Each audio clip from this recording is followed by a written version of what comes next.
live. We are alive.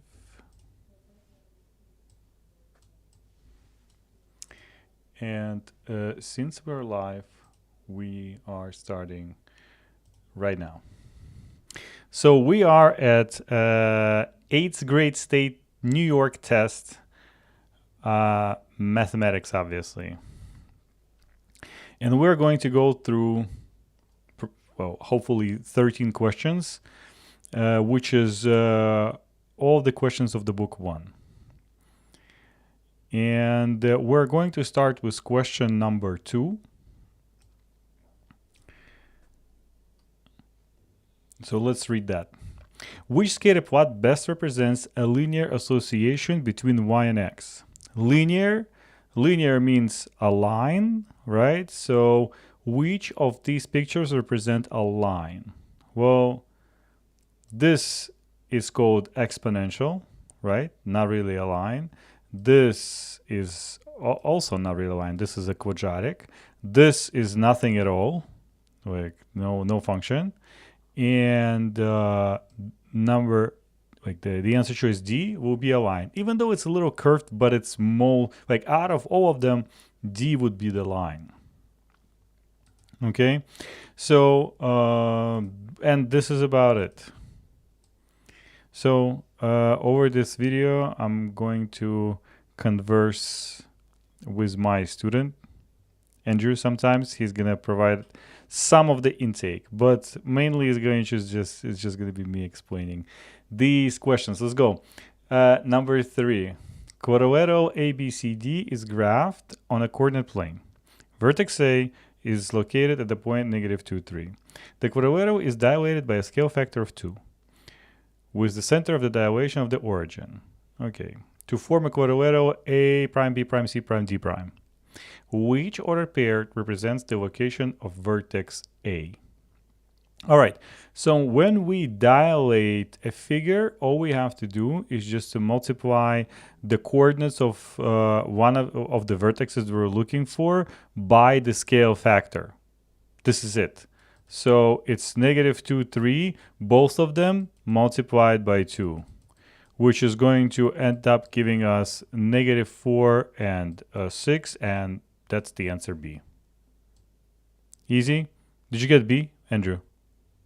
Yeah, I got B. All right, perfect. Number 7. The equation and the table shown below each represent a different relationship between x and y. Okay. Function A, function B. Which statement about the functions is true? All right. Function A has a greater rate of change, rate of change, rate of change, rate of change. What does that mean? We're looking for the rate of change. Who has the bigger rate of change? So the rate of change of the function A is what, Andrew? For A would be y equals 5/4x. So the rate of change of the function A would be the slope of the function A. Yeah. And the slope of the function A is 5/4. this 5/4. But look how they did it. They didn't put 5/4 anywhere. They kind of want you to know that 5/4 is 1.25. So they kind of like we're not gonna do it. We're not gonna put 5/4. We're gonna put 1.25. But well, they're not gonna trick us. You know what I mean? We know that 5/4 is 1.25. All right. So the question is, what is the slope of the function b? Okay. So what do we use to find what is the slope of the function b? We use something that's called slope formula. Slope formula. And the slope formula is, we all know it, y2 minus y1 over x2 minus x1. But where do we get those y's and x's? Well, we can use any of these 3 points. How do we do it? Basically, we're going to take, let's do 10 and 15 for some reason. So x10 y3 we're gonna just write as a point. Like let's say it's going to go like this: 10 comma 3, and another point is going to be 15 comma 4.5. The first point is going to be x and y 1 and 1, and the second point is going to be x and y 2 and 2. And all we have to do is just to plug it in into that formula. So let's do it. Y2 is going to be what? 4.5 minus y1, which is 3, over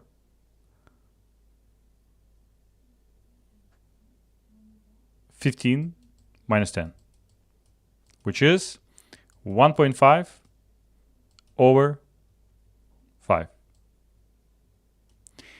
which we can do on the calculator, but do we really have to? It's definitely not going to be a 3 point something, right? Because it's a 1.5 divided by 5. It will be 0.3. Okay, so the question is which answer is correct? And is going to, by the way, if you really want to like confirm that it is, then go ahead by all means, do it on a calculator. And there we go, just confirming that 1.5 divided by 5 is 0.3, just in case, you know. And now function A has a greater rate of change than function B because 1.25 is greater than 0.3. That's the answer. That's the answer.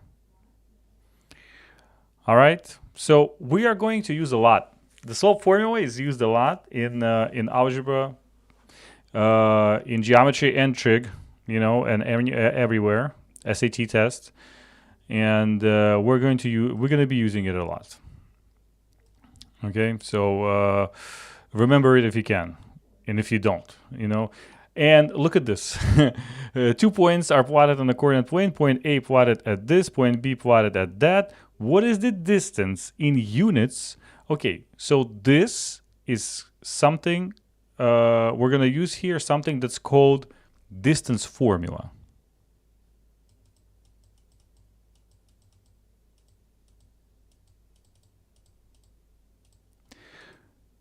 Do you know distance formula, Andrew? Not really. Okay, so now you'll know. Yeah, I'm getting yeah. Now you'll know. Distance formula is a big radical or square root with 2 parentheses squared and added to each other, and inside of them it's something that we use in a slope, like x2 minus x1 and y2 minus y1. And where do we get those x's and y's? Well, they're kind of given to us. They're right there. So all we have to do is just to put x and y, 1 and 1, x and y, 2 and 2. All right, so let's just plug them in.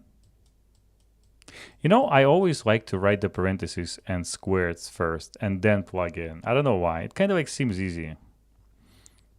All right, so x2 is negative 2 minus, don't forget that it's going to be minus negative 11. All right, this minus, but x1 is negative 11, so don't forget to put 2 minuses in a row. And y2 is a negative 4 minus 8, which is y1. Let's calculate. It's going to be negative 2 plus 11, which is 9. So 9 squared, which is 81, plus negative 4 minus 8 is negative 12. Negative 12 squared is 144. 144, I don't trust myself that much. 225, right? So this is going to be square root of 225, which is what, Andrew? What is square root of 225? Square root of 225. What's that? It's not this. Wouldn't it be 15, right? It is 15, yes. And the answer is B. So there is no really like thinking of what do we do, right, in this type of questions, like in this type of question specifically. This question only checks whether you do or you don't know the distance formula. That's all. Because the points are there, the question is very clear. What is the distance? That's all. All right, so we're moving on. We're here. The rule for a function of x is multiply the input by the value input value by 2, then subtract 6. What comes to my mind is this. Because input value is referred as, like, always referred as x. So let's see what else it says. So it's the data set of the input values of the function x is -1, 1, 3, and 5, which value is one of the output values of y. All right, so if the input is x and it says multiply the input by 2, then subtract 6, this is exactly what we did, and it will equal to y. So all we have to do now is just start plugging in those -1, then 3, then 5 into that x, and basically until we got one of the answer choices. That's what we're going to do. So it's 2 times -1 minus 6, which is -2 minus 6, which is -8. Is it the answer choices? No. Now, you know what? I'm going to do it with a different color. Angie, if you have any questions, just by all means, please ask. I'm just paying attention patiently. Okay. 2 minus 6 is -4. Is it here? No, it's not. Next is 2 times, I did this one, I did that one, now I'm on the 3. 2 times 3 minus 6. Oh my god, they really gonna actually make us do all of them until the end? Do you see that? So I hope. I really do. All right, and the last one, I'm running out of colors, but not really. So 2 times 5 minus 6, which is 10 minus 6, which is 4. Andrew, they really did make us go all the way until plugging in the 5. Yeah, it would tick me off. Yeah, but yeah, I guess that's they want you to just keep going and like be confident. All right, but the hardest part here is not to plug in, because I mean it's 2x minus 6. You know what I mean? Like it's not that hard. The hardest part of this is to set it up properly, which is, be honest with you, is not that crazy. All right, next question is also like a heavy theory question. Ooh, I like this one. All right, so which expression has a value of 1/16? Okay. Have you done negative powers in school already, or you haven't? I don't know. Maybe. Probably Okay. forgot it. Okay, so what do we need to remember? That negative powers do not produce negative numbers. Like, you kind of want to feel like they do, but they don't. Negative powers produce small numbers, not negative numbers. But there is also one more rule that we need to know here, is that power in the power rule. What is a power in the power rule? The power in the power rule says that if you have a power and then it's another power on top, what do we do with powers? We multiply them. So this is the rule that we need to know and remember. So now this, the answer A will be 2 to the power -4 and then power -1. We multiply those -4 by -1, we get 4, which is 2, 4, 8, 16. So this is just 16, not 1/16, it's just 16. So no. The next one is going to be B. So it's going to be 2 to the power 4 times negative 1, which is power negative 4. Well, what does the negative power do? The negative power, like, I don't know. I think the easiest way to explain it is that the negative power takes the base and puts it under the 1. That's how it punishes the base. Do you know what I mean? It's kind of like it makes it go under the 1 and then the power can become positive. This is what a negative power does. It creates a fraction with 1 on top. And now we have 1 over 2 to the power 4, which is 16. And apparently that's the answer. There we go. There we go. Does it make sense? First, we use power in the power rule, multiply the powers. We got negative power negative 4. Then we put the base 2 under the 1 in the fraction, but the power became positive.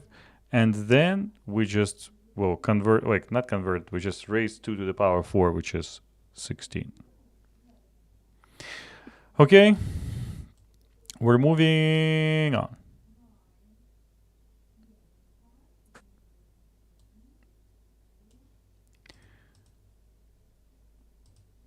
These questions are like all around, you know? They're like volume and distance formula and negative powers, like a little bit of everything, but I would say pretty balanced, to be honest.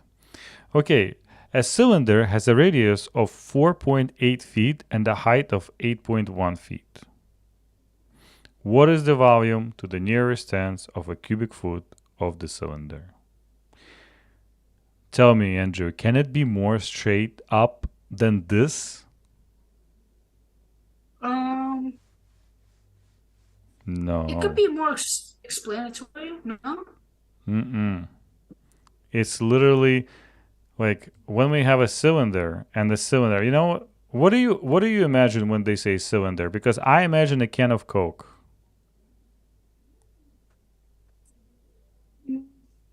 Sometimes a cup, maybe a bug. No, I don't know. A can of Coke is kind of like a perfect cylinder, you know? Like let's say because it's like it has like a straight height. Like let's say you see this I think you won't be able to see it, but maybe you will. Like the coffee cup, it kind of like it's the height is not like straight down. It's slanted a little bit, so it's more of a, I think, cone rather than a cylinder. But a can of Coke is like a straight cylinder. But whatever. So in order to find the volume of a cylinder, you need to know the formula of the cylinder, which I think is given to you on that test. You just need to go all the way, like scroll all the way down and find it. But I'll just write it down. Volume of a cylinder equals to pi times radius squared times height. And look at the problem, Andrew. They kind of like straight up they give you like they say, hey, radius is this, height is that, and pi. Well, we do know pi. It's 3.14. And by the way, the pi day is literally in 3 days. Do you know that? Hmm. You know why pi is in 3 days? No. Because do you know the number It's a pi? date.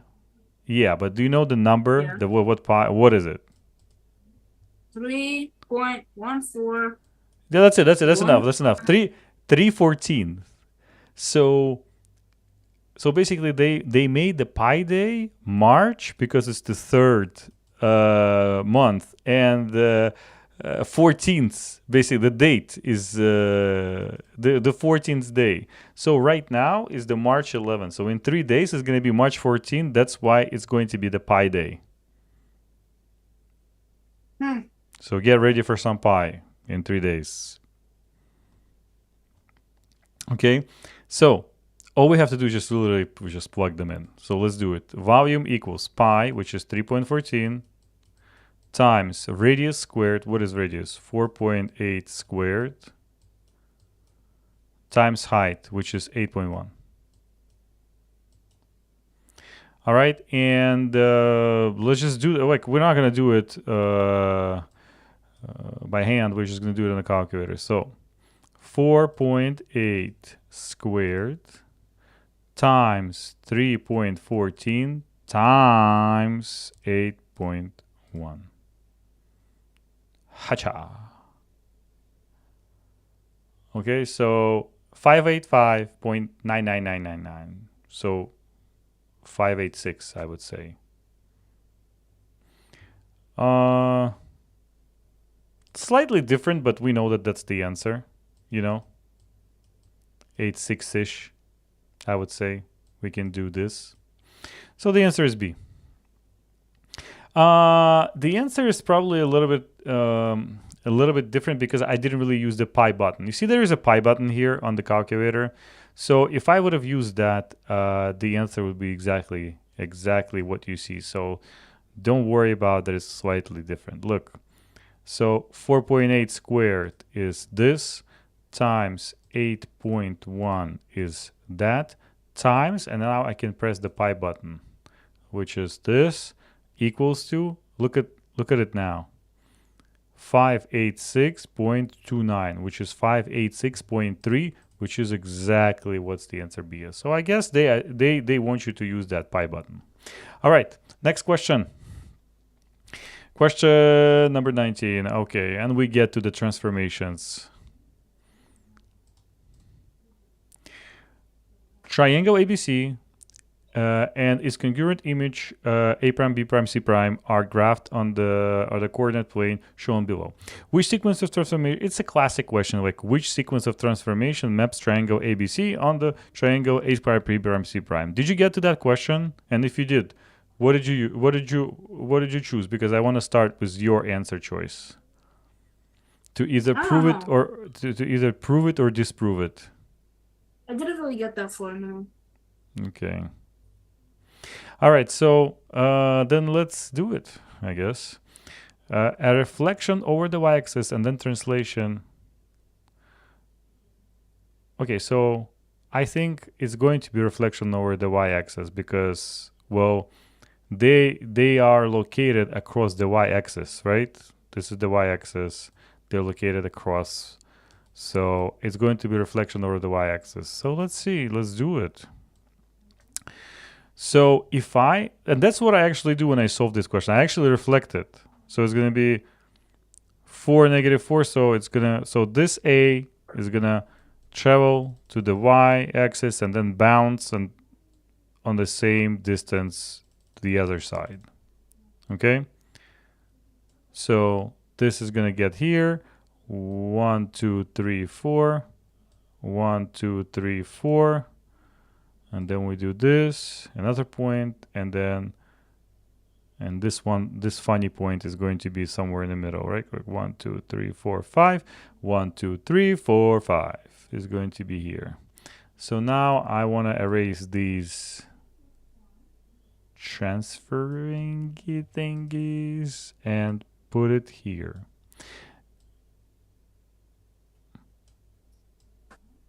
Andrew, what do I do to actually make it connect?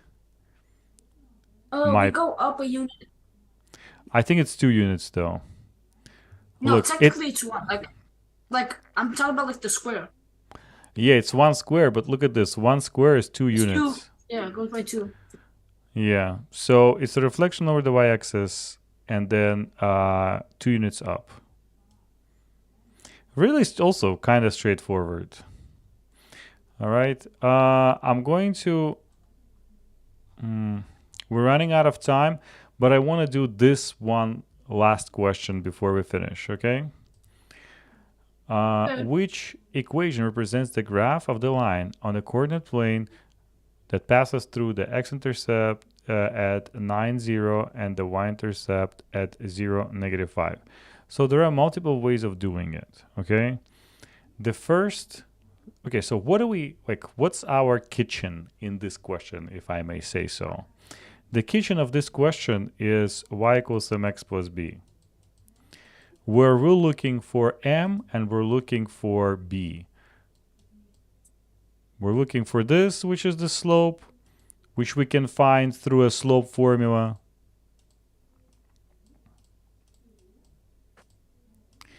And we're looking for b, but we don't really look for b here.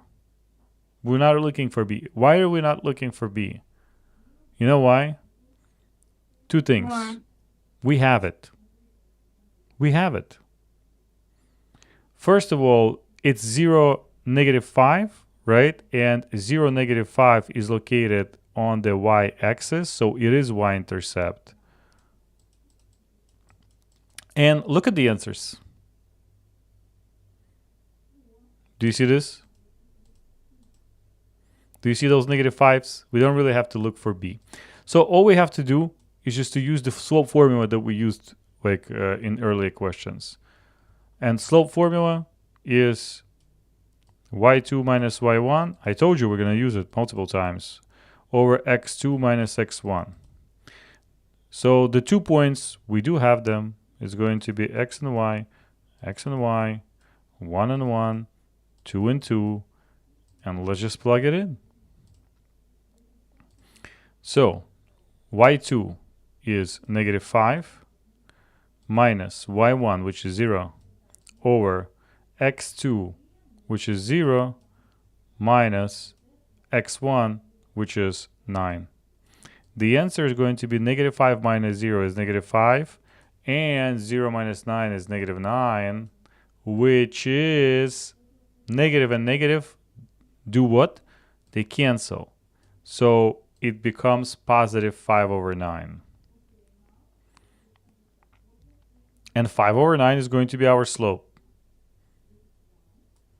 So the correct answer, the only answer that has 5 over 9, not -5 over 9, 5 over 9, is D. And D would be the answer. Okay, so we have done this many questions. We're going to continue with the 8th grade state test next week for sure.